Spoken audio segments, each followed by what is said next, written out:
예, 우리 하나님의 선하심에 대해서 오늘 마무리하도록 하겠습니다. 자, 하나님께서는 지난 시간에 우리가 계속 살펴봤던 것처럼 선하신 분이죠. 예, 선하시다라는 것은 0.0000001%의 악도 없다는 겁니다. 죄도 없다는 거죠. 100% 선하다. 근데 이게 우리가 신학적으로, 이론적으로, 그 다음에 지적으로는 동의가 되는데 뒤에서 살펴보겠지만 이게 우리가 현실 세계에서의 악, 그 다음에 우리가 겪는 고통, 이런 문제에 들어가면 이게 정말 하나님의 선하실까라는 것에 대해서 저절로 우리도 모르게 의구심을 가질 수가 있죠. 예. 자, 그럼 이제 천천히 살펴보겠지만 가장 먼저 창조물을 한번 생각해 보시기 바랍니다. 하나님이 선하시기 때문에 창조물도 선합니다. 자, 이게 굉장히 중요한 우리의 신학적 이해가 필요한 부분인데요. 우리가 많은 분들이, 저도 그랬습니다. 많은 분들이 이 세상에 있으면, 그러니까 반은 선하고 반은 악하고, 그래서 선한 것은 하나님이 다스리시고 악한 것은 세상이나 사탄이 다스리시고, 뭐 이런 식으로 생각, 아니면은 선한 것 밑에 악한 것이 살짝 있는, 이 정도로 생각하시는데 이거는 정확하게 성경적인 개념이 아닙니다. 모든 건 선한 거예요. 여기서부터 출발하는 겁니다. 왜요? 하나님이 선하시니까. 그러니까 이제 세 가지 개념이에요. 하나님은 선하시다. 그 선하신 하나님이 세상을 만들었다. 결론은요, 만들어진 세상도 선하다, 이거죠. 이 세 가지에 악이 낄 틈이 없어요. 그러면 현실적으로 악은 뭐고 죄는 뭐냐? 이거는 원래 하나님이, 잡으세요, 선하시고 선하신 하나님 창조하셨고 그 결과 이 세상은 선한데, 하나님이 창조하신 선한 세상에 악이, 죄가 추가로 들어온 거예요. 그러니까 창조 자체에 악한 요소가 처음부터 있는 게 아니다라는 겁니다. 이 부분에 대한 이해가 굉장히 중요합니다. 그러니까 악은 추후에 들어온 거예요. 잘 아시는 것처럼 루시퍼가 반란을 일으켰고, 그 다음에 창세기에 나오는 것처럼 아담이 불순종하면서 죄와 그 다음에 악과, 그러니까 죄에 따른 사망, 그게 악이죠. 죄와 악과 사망에 따라 들어온 거지 원래 창조 세계에 처음부터 악한 요소가 있었다라는 것은 아닙니다. 그러니까 창조 세계에 처음부터 어떻게든지 악한 요소가 있다라고 생각하면 그건 이분법이에요. 근데 이분법적 사상은 이교도 사상입니다. 성경은 이분법적 세상관을 지지하지 않습니다.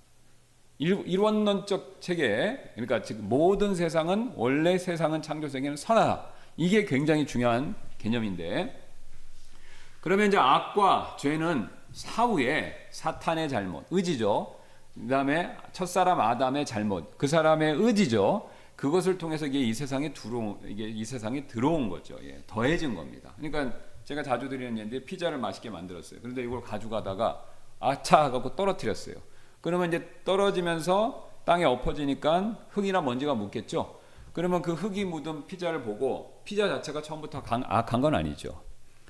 그 원래 선한 깨끗한 피자에 흙과 먼지가 실수로 덧붙여진 거죠. 예. 그럼 거기서 이제 두 가지 선택 상황이 생깁니다. 굉장히 깨끗함과 정결함을 취하는 분은 버리고, 그 다음에 아깝다, 먹자, 그런 분들은 대충 떨어내고 먹는 거죠. 예. 그 선택은 자기가 어떻게 하느냐에 달려 있습니다. 그러나 피자 자체가 원래부터 악한 건 아니다라는 겁니다. 원래 선한 건데 먼지와 더러운 게 묻었다, 이거죠. 예. 그래서 우리가 창조 세계를 보면 그 선함과 하나님의 이 창조 세계를 통해서 드러내시는 훌륭하심, 이게 좋으심, 이게 이제 명백하게 드러납니다. 그런데 이제 우리 한번 이런 동물 다큐멘터리 보신 적 있으실 거예요. 그 사파리를 아프리카 사파리를 보세요. 그러면 그 동물들, 그 BBC에서 플래닛 얼스 같은 거 보면은 자연 세계 아름다움을 쫙 잘 보여주죠. 근데 거기서 하루 종일만 이렇게 하루 정도만 앉아서 관찰하시면요, 자세히 보면 그 안에 악이 존재하는 것을 금방 깨달을 수가 있습니다. 사파리에 들소, 얼룩말 평화롭게 한가롭게 풀을 뜯어먹는데, 그게 하루 정도 보세요. 그러면요, 어디서 사자, 하이에나, 맹수들이 나타나서 살아있는 얼룩말이나 영양 같은 것들의 목이나 급소를 막 물어뜯고 죽지도 않았는데 산채로 막 뜯어먹는, 이게 굉장히 잔인한 모습이죠. 야급 강식, 이제 그 말이 거기서 생긴 거 아닙니까? 그럼 그걸 보고 많은 사람들이 하나님 믿지 않는 사람이 이 세상은 악하다 이런 판단을 내리는 거예요. 그러니까 이제 이런 판단하에서 내린 게 진화론이잖아요. 세상은 약육강식, 악한 게 존재하고 그 악 가운데서 제일 강한 것이 살아남고 그것이 이 세상을 이끌어 나간다. 이런 개념이 도출된 거죠. 그러니까 이거는 자연에 대한 관찰에서 나온 겁니다. 그러면 세상은 선한데 왜 맹수들은 그렇게 잔인하게 다른 동물들을 잡아먹느냐? 이건 성경에 이미 나와 있죠. 죄에 따른 저주입니다. 그러니까 하나님이 원래는 다 그런 양육강식의 세상을 만드신 게 아니라 모든 생물들이 평화롭고 조화롭게 살도록 만드셨는데 이 아담의 범죄 이후로 그 다음에 또 노아의 홍수 이후로 어떻게 된 겁니까? 육식이란 게 생긴 거죠. 성경 그것을 뚜렷하게 얘기를 합니다. 사람뿐만 아니라 이제 동물 세계도 육식이 이제 그 생성되기 시작한 거죠. 그러니까 그 육식의 잔인한 면모가 지금까지 쭉 이어지지만 놀랍게도 이사야서에 보면 그리스도가 다시 오셔서 세우시는 천년왕국 때는 어떤 일이 벌어집니까? 소가 풀을 먹죠. 이게 놀라운 사실입니다. 소가 풀을 먹어요. 그러니까 육식동물이 초식동물화 되는 겁니다. 그럼 그 얘기는 뭐죠? 원래 육식동물도 처음에 뭘 먹었다는 겁니까? 초식동물같이 풀이나 열매 같은 걸 먹었다는 거예요. 근데 원래 풀이나 과일, 열매 이런 것들을 먹었는데 죄의 저주로 인해서 육식동물화 되고 그 결과 이 세상에 약육강식이라는 잔인한 이런 문제들이 생겨난 겁니다. 그러니까 메시아가 다시 오시면 원래의 세계로 되돌아가고 거기서 끝나는 것이 아니라 그것을 더 한 단계 높여서 더 좋은 세상으로 이끄시기 때문에 육식동물도 초식동물이 되는 겁니다. 그러니까 인간도 처음에 육식을 안 했죠. 과일만 먹고 열매만 먹었는데 육식을 먹기 시작한 이후로 인간 세계에서 여러 가지 문제들이 생겼는데 앞으로도 이제 그건 동일합니다. 그러나 이제 메시아가 오셔서 천년왕국이 되면요 어떻게 된다? 이 세상에 있는 죄에 따른 저주의 문제들이 완전히 상당 부분 해소가 될 겁니다. 그러니까 이제 하나님의 선하신 창조 세계가 다시 한번 빛을 발하는 거죠. 그러니까 아까 피자 비유로 말씀드리면 약간 억측이지만 어떤 굉장히 훌륭한 전문가가 와서 청소 전문가가 와서 피자에 묻어 있는 먼지와 흙이나 흙뿐만 아니라 눈에 보이는 먼지까지도 싹 다 제거를 하는 겁니다. 그러면 완전히 원래 상태의 깨끗한 피자가 되겠죠. 바로 메시아가 오셔서 하실 일이 그겁니다. 그러니까 예수 그리스도께서 다시 오시면 이 세상은요 옛날의 창조 세계로 돌아가는 것뿐만 아니라 그러니까 어떤 면에서 돌아간다라고 말씀드리냐면 죄와 사망이 제거되고 그 다음에 이 세상 자체가 한 단계 업그레이드가 됩니다. 굉장히 발전해요. 그러니까 이거를요 우리 인간은 다 알고 있습니다. 하나님의 이런 프로그램이 우리 인간 안에 다 이미 세팅이 돼 있기 때문에 알고 있어요. 그러니까 우리 인간들이 유토피아, 낙원, 새로운 세상, 뭐 천지개벽 이런 얘기를 하고 이런 얘기를 했을 때 수긍하는 건 뭐냐면 우리가 알고 있다는 거예요. 본성적으로. 근데 그게 이제 시나리오가 가짜잖아요. 그죠? 부분만 진실이고. 그러니까 공산주의 같은 것도 막스가 유대인인 거 아시죠? 그리고 자기 아버지는 랍비였어요. 근데 이제 막스가 사회생활을 하려다 보니까 어떻게 한 겁니까? 그 유대인이라면 차별을 겪고 문제가 있으니까 개신교도로 일단 유대교에서 이걸 바꾼 거예요. 그래서 바꿨는데 무신론자가 돼버린 거죠. 그래서 막스의 그 공산주의 이상 세계로는 이상 국가로는 천년왕국을 카피한 겁니다. 그래서 그 천년왕국 이상주의적인 공산주의가 되지 못하는 이유가 뭡니까? 소유의 문제. 그렇죠? 무소유가 되면은 모든 사람이 평등하게 된다. 그리고 이 소유의 문제에 있어서 지금 불평등이 생겼다. 그래서 자본가는 그러니까 많이 가지면 자본가, 못 가지면 무상가. 그러니까 이제 많이 가진 사람이 이거를 착취하니까 그 착취 구조를 타파하기 위해서 우리가 힘으로 밀어붙이자. 숫자가 많으니까. 그러니까 숫자로 밀어붙인다. 그러니까 좋게 말로 평화가 아니라 뭘로요? 다수니까 힘으로 밀어붙여서 그들이 많이 가진 걸 뺏어서 이퀄 똑같이 쌤쌤이 나누자 이겁니다. 그리스도의 메시아 왕국론과 굉장히 비슷하죠. 관계가 있습니다. 단 우리는 그것을 어떻게 한다? 폭력에 의한 방법이 아니라 강제의 힘이 아니라 복음의 방법으로 한다. 이 차이밖에 없는 겁니다. 그러니까 방법이 끝에서 끝이에요. 여기는 폭력으로, 여기는 사람의 마음을 바꾸는 십자가의 방법으로. 예. 그러니까 우리도 십자가의 피, 그들도 피잖아요. 그죠? 예. 근데 요 피는 인간의 피, 자본가의 피를 흘리게 하는 거고, 우리는 누구의 피면 되는 거예요? 그리스도의 피만 있으면 되는 거죠. 그러니까 공산주의는 이런 얘기하면 나 이제 지금 걸릴 수도 있어요. 지금 공산주의는 진짜 성경에 나와 있는 왕국론을, 천년 왕국론을 굉장히 많이 바뀐 겁니다. 그러니까 여러분 생각을 해보세요. 그 공산주의의 막스가 얘기하고 그 다음에 이제 레닌이 그것에 대해서 구체적인 사항들을 막 얘기를 했죠. 근데 그 사람들이 설득이 된다는 겁니다. 그럼 수긍을 한다는 거죠. 왜 수긍을 할까요? 말이 된다고 믿으니까. 그럼 인간은 왜 그런 얘기에 대해서 이상세계에 대한 동경과 갈망이 있냐 이거죠. 원래 그렇게 만들어진 겁니다. 형상이기 때문에. 그러니까 이 부분을 우리가 놓치는 겁니다. 그러니까 이상세계에 대한 제안을 하면요, 정치적으로 사람들한테 다 설득력이 있습니다. 근데 그걸 얼마나 체계적이고 논리적이고 합리적으로 설명하느냐 이거에 달려있지, 이상세계 자체를 부정하는 사람은 없습니다. 그걸 다 갈구하고 꿈꾸죠. 단 방법이 어떻게 되느냐라고 했었을 때 우리는 그리스도의 십자가를 쓰는 거고, 세상은 다른 방법을 얘기하는 거죠. 이슬람은 칼을 얘기하는 거고, 그 다음에 공산주의는 피를 얘기하는 거고, 물론 다 일맥상통한 얘기죠. 폭력에 의한 방법이니까. 하나님께서 이렇게 이제 모든 것들을 다 선하게 만드시고 그것에 대한 것을 궁극적으로 이제 성취하실 것이기 때문에 우리는 여유입니다. 왜요? 우리는 구원받고 천국 가서 끝나는 게 아닙니다. 천국 가서 이게 이제 천년 왕국론이 불분명해서 그러는데, 천국에 올라가서 이게 천사처럼 하프나 켜면서 쉬는 게 아니라 천국은 잠깐 있는 장소예요. 잠깐 있다가 예수님과 함께 내려와서 이 세상을 통치하는 거예요. 통치하는 게 목적이니까요. 이건 유대인들은 이걸 철석같이 믿고 있어요. 이게 후천년이 들어오면서, 후천년, 무천년이 들어오면서 이게 강조점이, 그러니까 후천년, 무천년은 지상의 천년왕국이 약한 거거든요. 예. 그러니까 후천년은 우리가 천년왕국을 만든다는 건데, 그거는 굉장히 어불성설이고, 무천년은 이제 영적이고 그냥 천국으로 올라갔다가 새하늘 새 땅으로 간다. 그러니까 천년왕국 개념이 없는 겁니다, 지상에서. 그러니까 그 후천년이나 무천년의 영향을 받으면 천년왕국의 개념이 굉장히 희석화되고 약화되면서 강조점이 어디가 되냐면 하늘에서 사는 천국의 삶이 우리의 신앙생활의 여정의 종착역이다. 이렇게 될 결론을 내리실 수밖에 없습니다.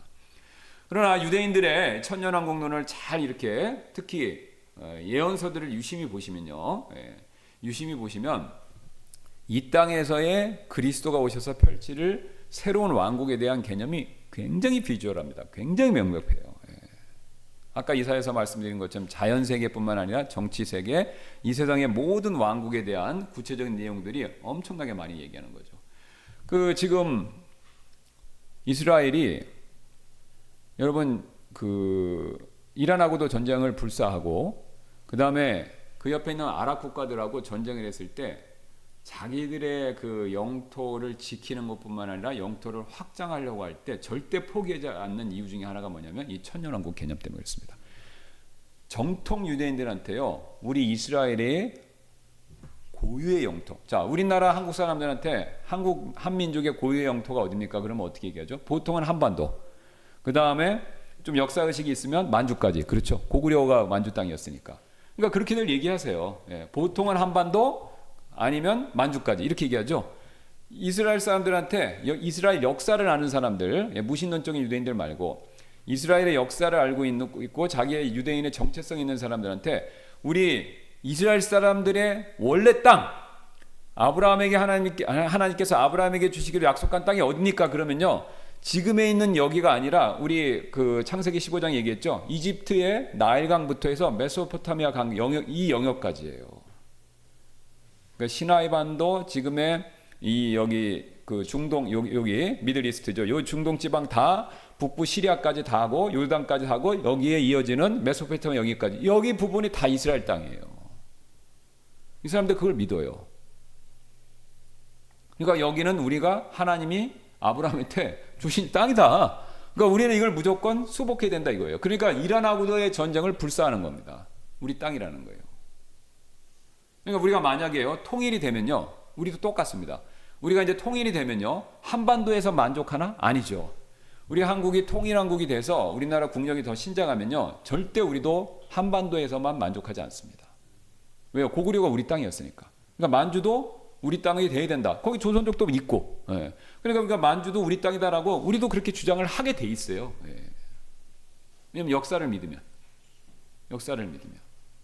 이건 수순입니다. 우리가 지금 한반도도 안 되고 반토막 났으니까 말을 못 하고 있는 거지. 과거처럼 통일이 됐다라고 하면요, 통일 왕국이었고 통일 국가였으면 우리도 그 얘기를 합니다. 예.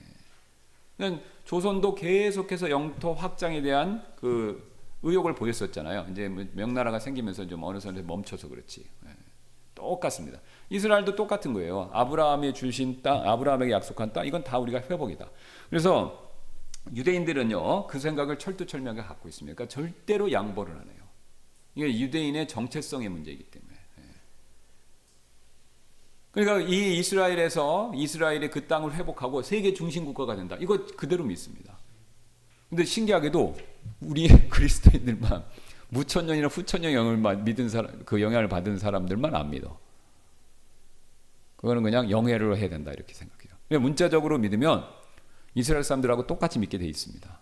그리고 이스라엘이 중심이 되고 제사장 왕국이 되고 우리는 그 가운데서 섬기는 국가들, 이방인들은 섬기는 국가가 되고, 그다음 우리의 역할은 뭡니까? 이스라엘의 제사장 왕국으로서 섬길 때 예수님을 돕는, 우리가 이제 옆에서 일종의 이제 가신들이죠. 예. 예수님의 통치를 돕는 역할을 하는 그런 위치가 되도록 우리가 예정되어 있는 겁니다. 그러니까 예수님께서 특히 사복음서에서 이게 뭐 달란트 비유, 종 얘기, 문화 계속해서 얘기하는 게 뭡니까? 메시아가 돌아오셔서 메시아의 왕국을 실현했었을 때 통치와 관련된 개념을 계속 얘기하시는 거예요. 계속 얘기하는 겁니다. 그러니까 우리는 그러면 이제 그 완벽한 통치에 동참하려면, 보세요. 예수님이 이제 메시아로서 완벽한 통치를 하실 때 부활을 하셨잖아요. 그럼 우리가 그분을 도와서 통치를 하려면 우리도 죄의 영향을 받지를 말아야 됩니다. 이게 모든 국가의 역사를 보면, 통치 역사를 보면요, 왕이 아무리 훌륭하고 이 현명하고 통치를 잘하고 선해도 옆에 있는 신하들이 못해서 망하는 경우도 많습니다.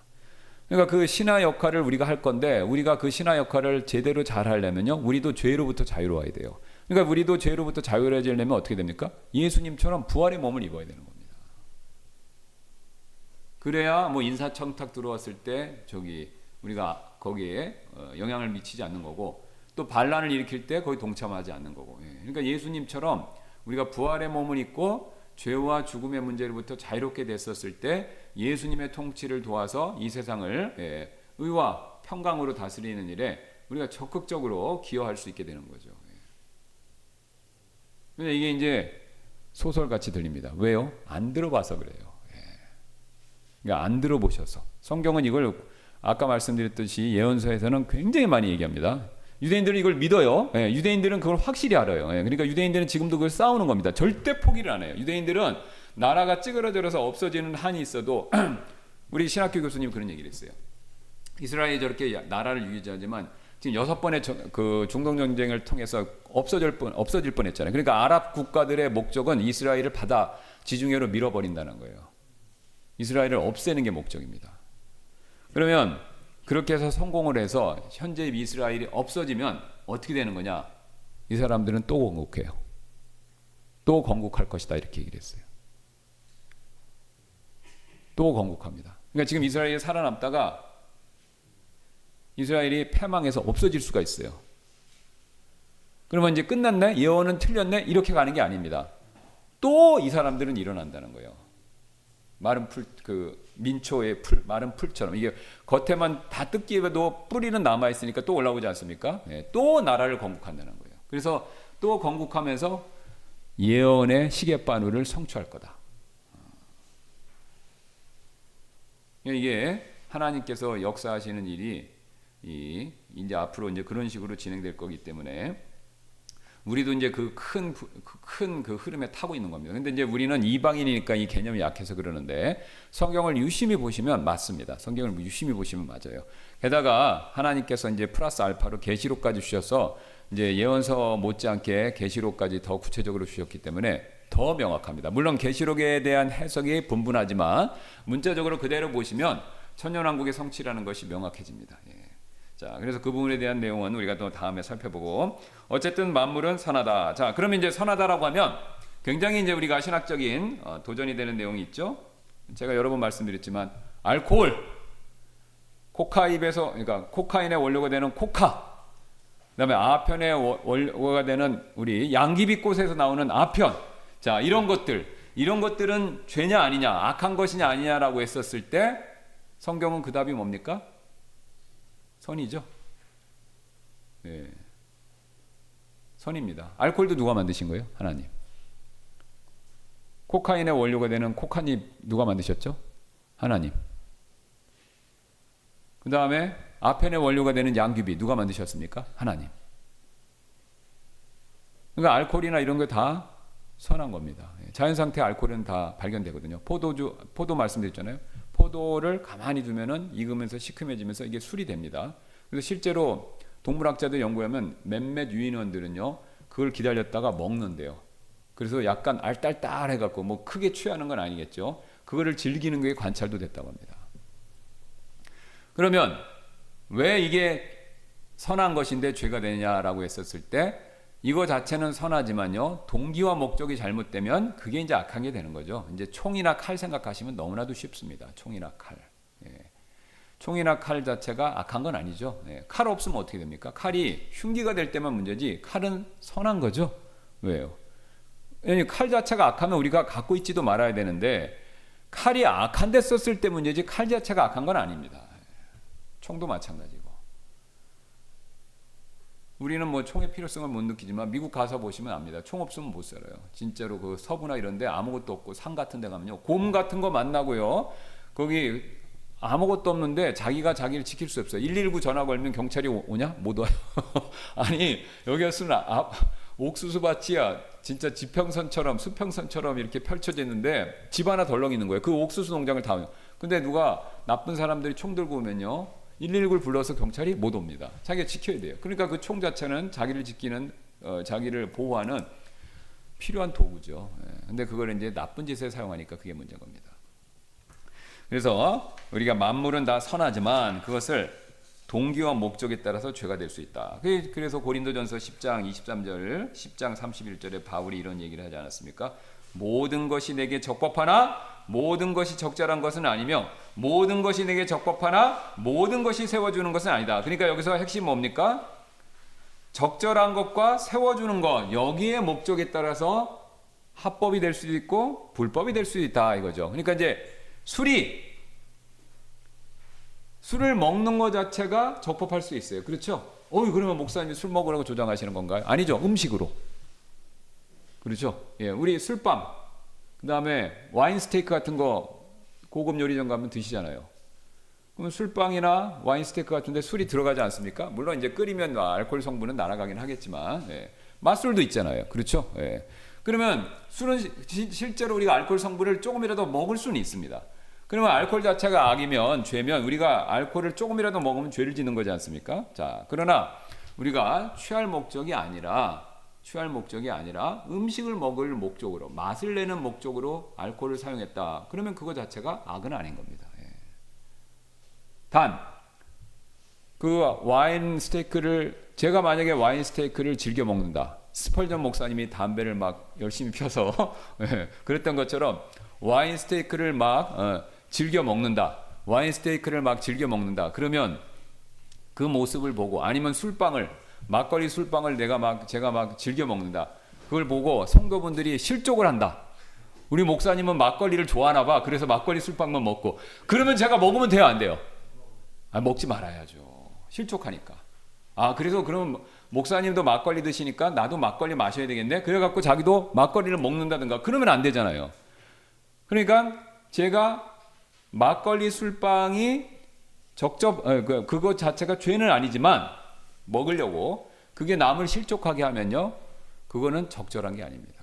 그럴 때는 멈춰야 되는 거죠. 스펄전 목사님 얘기가 딱 그죠. 그 당시에는 담배가 정확하게 건강에 나쁘다는 걸 몰랐기 때문에 스펄전 목사님이 애언가였어요. 근데 이제 말씀드렸던 것처럼 광고에 스펄전 목사님이 피는 담배 이렇게 나오니까 어떻게 된 겁니까? 사람들이 실족할까봐 스펄전 목사님 그 자리에서 딱 끊었다는 예화가 있잖아요. 실제로 미국에서도 마찬가지입니다. 뭐 남부에 있는 목회자들이나 그 당시 그런 분들이 담배를 즐기는 분들이 있었어요. 기호식품이었으니까, 식품은 아니고 기호품이었으니까. 그러니까 뭐 기도 모임 같은데 담배 한 대씩 피는 거예요. 그 당시엔 죄라고 그 건강에 해로운 걸 몰랐으니까. 그런데 이제 나중에 아니까 다 끊었는데 어쨌든 그게 적법하나 적절하지 않을 수 있습니다. 세워주는데 사용이 안 되면. 자, 그래서 이제 그 유명한 31절 말씀이 나온 거죠. 그러므로 너희가 먹든지 마시든지 무엇을 하든지 모든 것을 누구를 위해서요?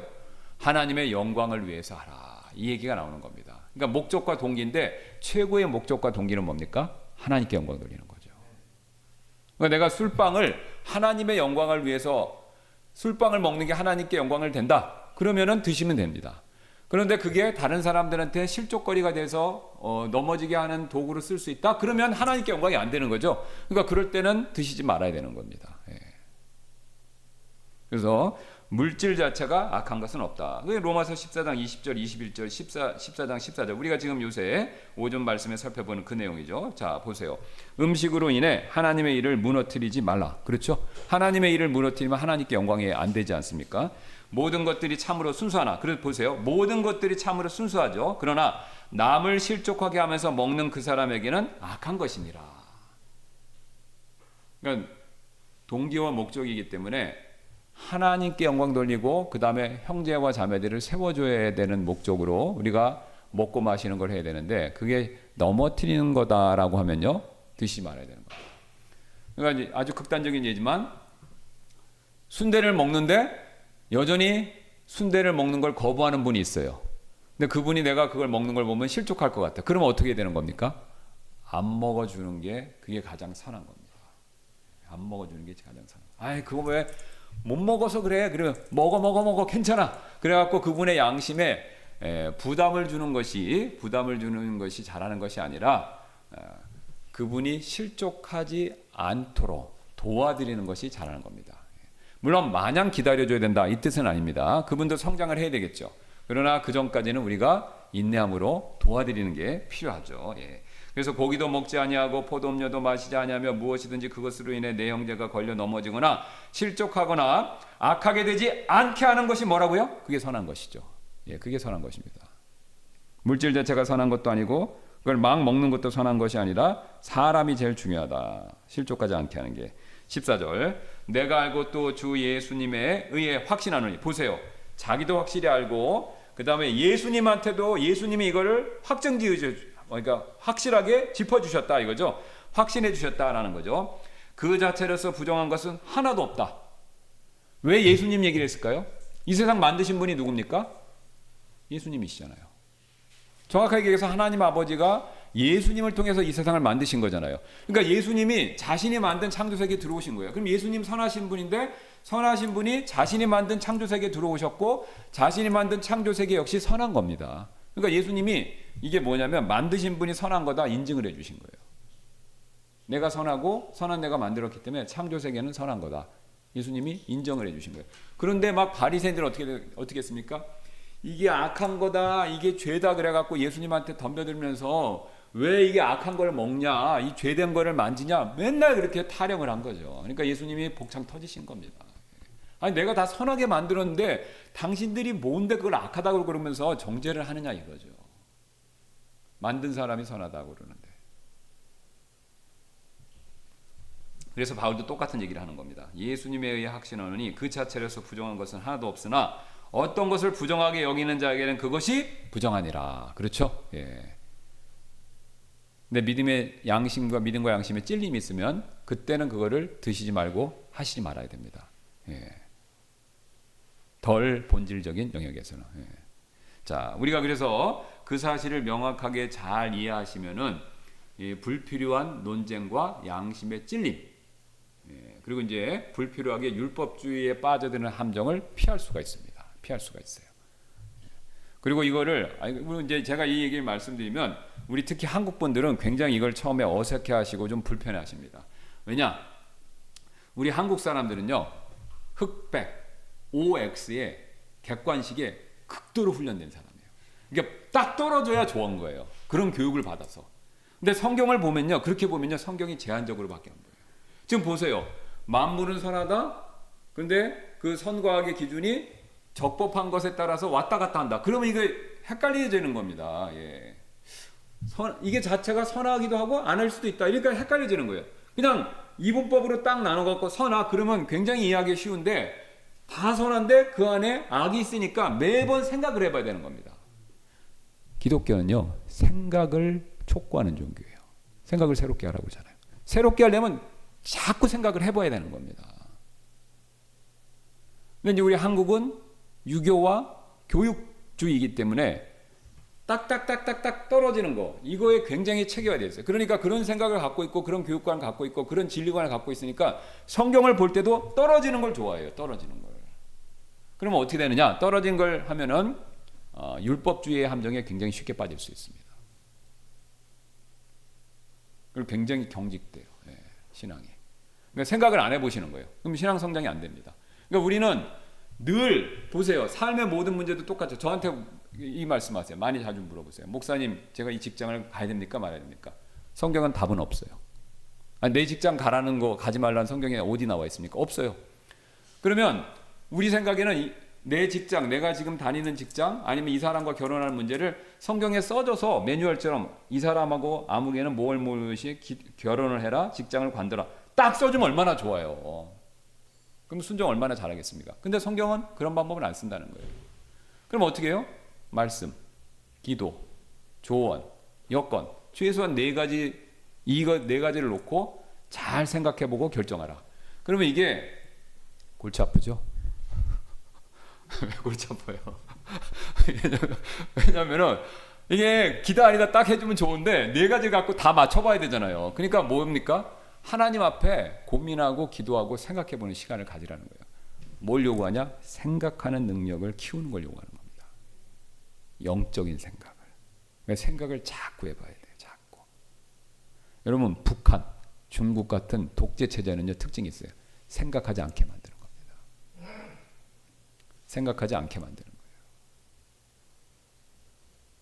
근데 사람은 생각을 해봐야 돼요. 자꾸. 그러니까 생각하는 연습을 해야 돼요. 성경은 생각하는 연습을 강조합니다. 그래서 하나님이 그걸 하시기 위해서 신약 성경에는요 답을 안 주시고 원리만 주시는 겁니다. 자꾸 생각해요. 그러면 생각할 때 나 혼자 생각하면은 나 혼자 내 머리로만 생각하면 마이웨이를 가니까 또 하나님하고 멀어지죠. 그러니까 누구랑 같이 생각해 보라고요? 하나님과 같이 생각해 보라는 거예요. 정확하게는 성령님 안에서 하나님의 말씀을 가이드 삼아서 등불 삼아서 생각을 해보라는 거예요. 생각을 해봐야 됩니다. 그러니까 자꾸 우리는 성령 안에서 하나님 말씀을 기준 삼아서 생각하는 연습을 하셔야 돼요. 이게 영적 성숙입니다. 그래야 사람이 이게 하나님께서 인도하시는 거에 민감해지고요. 그 다음에 균형 잡히는 신앙생활을 하실 수가 있습니다. 자꾸 생각을 해보셔야 돼요. 생각을. 정해놓고 이거다 그리고 밀어붙이지 마시고 물론 그렇게 될 부분이 있어요. 죄에 대한 영역은 그렇게 하면 안 되죠. 예, 뭐 이게 죄인가 아닌가 헷갈리시면 안 되잖아요. 성경은 명확하게 얘기하는 죄들이 있으니까 그 외의 영역은요 자꾸 생각을 해보셔야 됩니다. 왜요? 성경에서 덜 본질적인 것은요 죄가 될 수도 있고 선한 것이 될 수도 있고 선한 것이 아닌 것도 될 수 있잖아요. 그러니까 먹을 수도 있고 안 먹을 수 있잖아요. 그럼 내 믿음과 양심에 따라 이게 왔다리 갔다리 하니까 자꾸 생각을 해보셔야 되는 거예요. 그러니까 덜 본질적인 것에선 안 먹었다가 처음 그게 선하다가 나중에 먹는 게 선한 게 될 수 있고 또 다시 안 먹는 게 선한 게 될 수 있습니다. 자꾸 생각을 해보셔야 돼요. 그리스도 안에서 자꾸 생각을 해보셔야 돼요. 그리고 자꾸 교제도 하셔야 돼요. 왜요? 이런 고민인데 어떻게 생각하냐? 자꾸 얘기를 해야 됩니다. 왜요? 내 생각은 항상 짧을 수 있으니까. 그래서 하나님은 우리가 생각하는 걸 원하십니다. 생각하는 걸. 말씀 안에서, 그리스도 안에서, 성령 안에서. 자, 이 사실을 명심하는 저와 여러분 되시기를 주님의 이름으로 소원합니다.